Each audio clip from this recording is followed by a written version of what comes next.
جو ڈپلیکیٹ سید ہیں سلمان ندوی جیسے، یہ جو مرضی بک بک کرتے رہیں.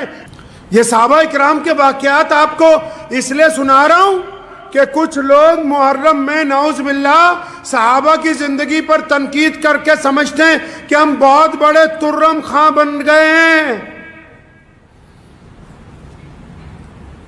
پہلی بات تو یہ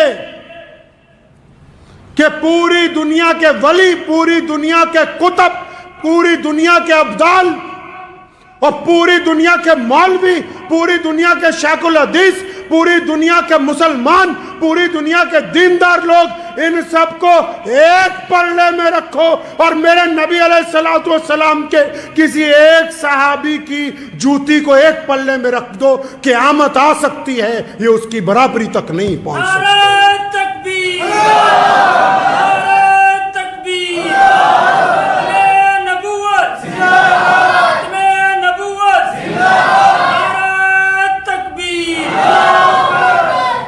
آپ سوچتے ہوں گے کہ صحابہ کرام رضی اللہ تعالی اجمعین کے خلاف نعوذ باللہ کیوں باتیں کرتے ہیں کچھ لوگ.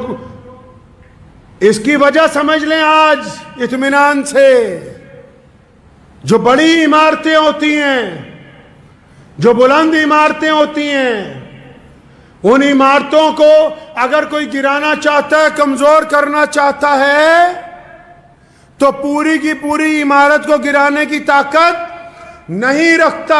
عمارت کو کمزور کرنے کے لیے وہ سمجھتا ہے کہ اس کی بنیاد کے جو پلر ہیں ایک ایک کر کے اگر میں ان کو ہلاؤں گا تو شاید وہ وقت آ جائے گا کہ عمارت کمزور ہو جائے گی. صحابہ دین کے بنیادوں کے وہ پلر ہیں جن کو دشمن اس لیے ہلانا چاہتا ہے کہ نعوذ باللہ اگر ان کو ہلا دیا تو روایتیں کس سے ہیں حدیث کی؟ حدیث کی روایت تو سیدنا ابو بکر رضی اللہ تعالیٰ عنہ سے، حدیث کی روایت تو امیر المومنین ابن خطاب سے ہے، حدیث کی روایت تو عثمان ذی النورین سے، حدیث کی روایتیں تو مولا علی کرم اللہ وجہ سے، حدیث کی روایتیں عبداللہ ابن زبیر سے، حدیث کی روایتیں ابو عبیدہ بن جراح سے، حدیث کی روایتیں خالد ابن ولید رضی اللہ تعالی اجمعین سے. حدیث کی روایتیں تو 1,24,000 صحابہ سے ہی ہیں.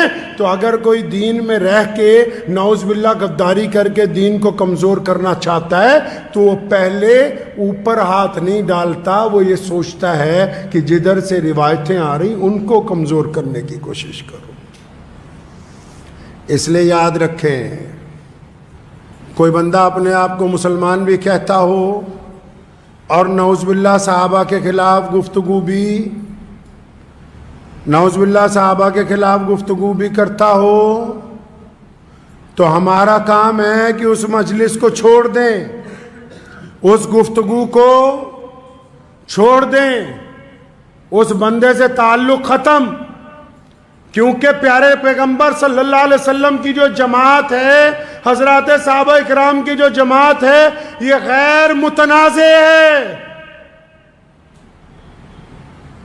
جو ڈپلیکیٹ سید ہیں سلمان ندوی جیسے، یہ جو مرضی بک بک کرتے رہیں، لیکن اللہ نے جو قرآن میں کہا نا رضی اللہ عنہم ورضوا عنہ، فرمایا میں تو ان سے راضی ہوں، یہ مجھ سے راضی ہیں. اللہ کے اعلان کے بعد اب کسی بھی دنیاوی شوشے باز کی کوئی اہمیت باقی نہیں رہتی ہے، کوئی اہمیت باقی نہیں رہتی. اور جن کو ایسے جو اپنے آپ کو سید بھی بتا رہے ہیں اور ٹوٹکے بھی چھوڑتے ہیں، ان سے گزارش کرتا ہوں ذرا ایک دفعہ اپنا DNA ٹیسٹ ضرور کروا لیں. آج کل تو سہولت ہو گئی ہے کہ پیارے کے پیغمبر صلی اللہ تعالی علیہ وسلم کی اصحاب پر انگلی اٹھانے والے ہیں کون، آئے کدھر سے ہیں. ہمارے دین کی بھائی بنیاد صحابہ کرام رضی اللہ تعالی اجمعین ہے. یہ قرآن صحابہ کے سینے سے ہمیں منتقل ہوا ہے. یہ حدیث صحابہ اکرام کے سینے سے ہمیں منتقل ہوئی ہے. یہ روایتیں، یہ پیار، یہ محبتیں، یہ چھوا چھوت سے چھٹکارا، یہ بڑے اور چھوٹے کی تمیز، یہ کالے اور گورے کا ایک صف میں کھڑے ہو جانا، یہ امیر اور غریب کا ایک ساتھ نماز پڑھنا، یہ غریبوں کے ساتھ بیٹھ کر کھانا کھانا، یہ امیر اور غریب کا ایک ساتھ محبتوں کا اعلان کرنا، یہ سب کچھ جو محمد رسول اللہ نے ہمیں دیا، یہ صحابہ کے ذریعے ہی ہم تک پہنچا ہے. پوری دنیا جو مرضی کہتی رہے، ہم اپنے پیارے رسول کے پیارے صحابہ کو چھوڑنے والے ہیں نہیں ہیں. تو ذہن نشین کر لیں اس بات کو.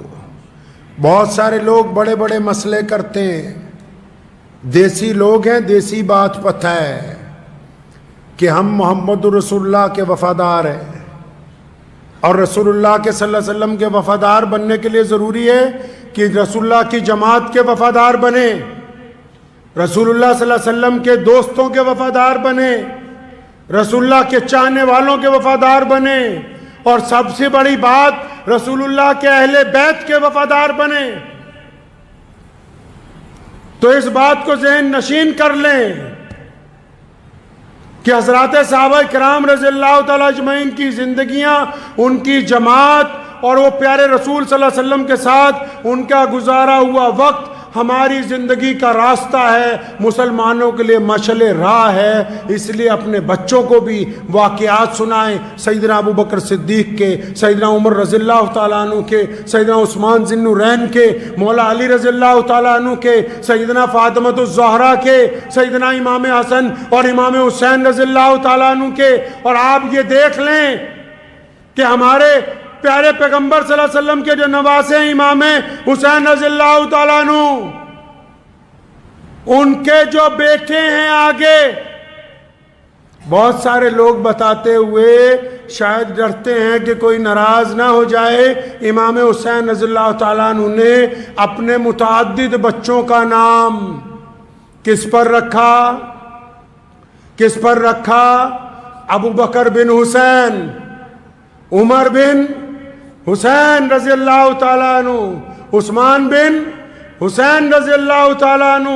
اپنے صحابہ، اپنے نبی صلی اللہ علیہ وسلم کے ان دوستوں کے نام کے اوپر جن کو رسول اللہ نے ہمیشہ اپنے ساتھ رکھا ہے، ان کے نام پر اپنے بچوں کے نام رکھے ہیں. تو اس لیے عظمت صحابہ کے لیے ضروری ہے کہ ہم لوگ بھی جب ہمارے گھر میں کوئی بچہ پیدا ہو تو اس کا نام پیارے رسول صلی اللہ علیہ وسلم کے صحابہ کے نام پہ ہونا چاہیے. کسی بچے کا نام معاویہ رضی اللہ تعالیٰ عنہ کے نام پر ہو، کسی کا سیدنا ابو ہریرہ رضی اللہ تعالیٰ عنہ کے نام پہ ہو، کسی کا نام سیدنا سلمان فارسی رضی اللہ تعالیٰ عنہ کے نام پہ ہو. جتنے صحابہ ہیں ان کے ناموں پر اپنے بچوں کا نام رکھیں تاکہ یہ محبتیں زندہ رہیں، قیامت والے دن یہ محبتیں نجات کا ذریعہ بنیں گے انشاءاللہ تعالی.